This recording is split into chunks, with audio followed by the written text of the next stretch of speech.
What's good, Josh Agamaka?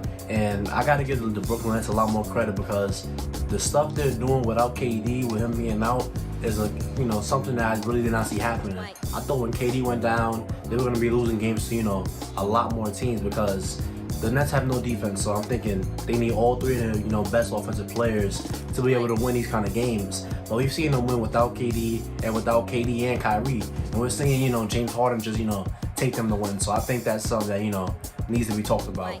But yeah, make sure you like the video, make sure you subscribe to the channel. I'm trying to down subscribe, but I always say that. But if you like the video, and if you want to subscribe, please do that. I'd appreciate it a lot.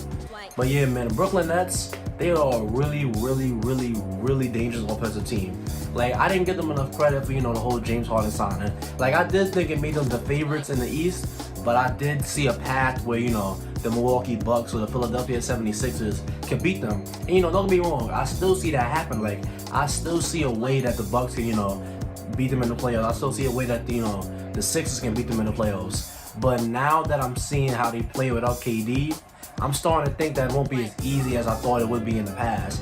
Because what I was thinking in the past in the playoffs, right? The Giannis, I shouldn't say the Giannis. The Milwaukee Bucks have Giannis Antetokounmpo, Drew Holiday, and Chris Middleton. And they just added PJ Tucker. That's a good sign right there. I'm thinking that, their combination of offense and defense, because you can throw Drew Holiday on Kyrie Irving, you can throw Chris Middleton on probably KD, you probably throw Dante DiVincenzo on James Harden, and you can have Giannis and Brook Lopez go in the paint, and I'm thinking that will work out. But I think that's easier said than done because all three of these scorers have so much gravity that the Nets are gonna get so many good looks and so many open shots, and they're gonna hit so many of these shots that's gonna be rough for teams to win.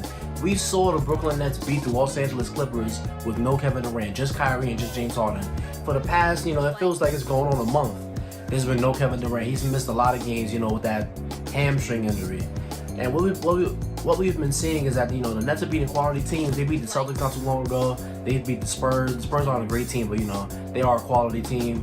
They're beating a lot of these good teams that I didn't think they would beat so handedly without Kevin Durant.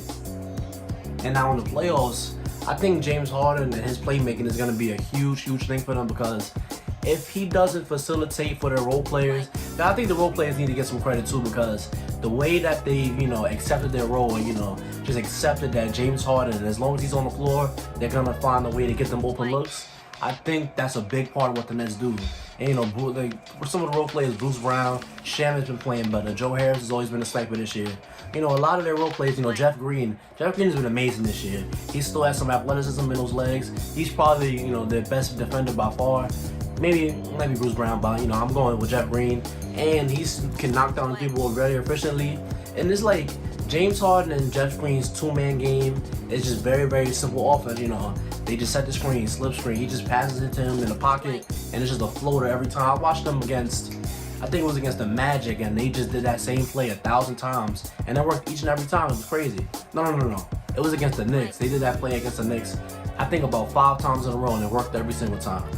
But yeah, basically the point of this video is to say that don't count out the Nets in the finals against the Lakers, because that's why that's my end goal for this Nets team.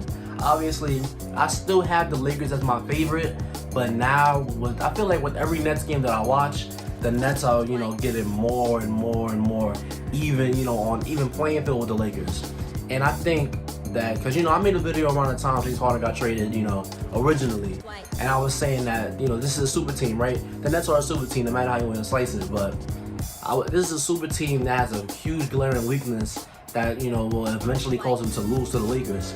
Now I still do think they will lose to the Lakers, but the combination of Kyrie Irving, James Harden, and Kevin Durant is just so insane to me because now I'm really starting to get the reality of it.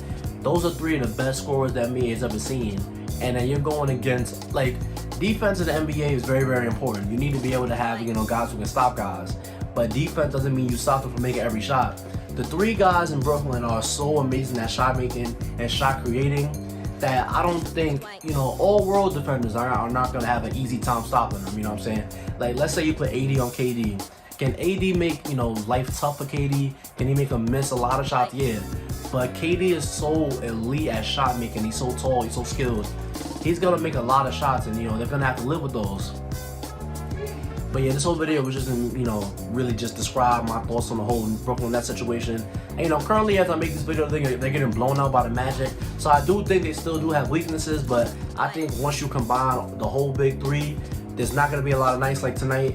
And I think they're going to have a huge shot to beat the Los Angeles Lakers or whoever makes it to the finals. I think they're going to make it, really tough on whoever comes out of the West for the finals.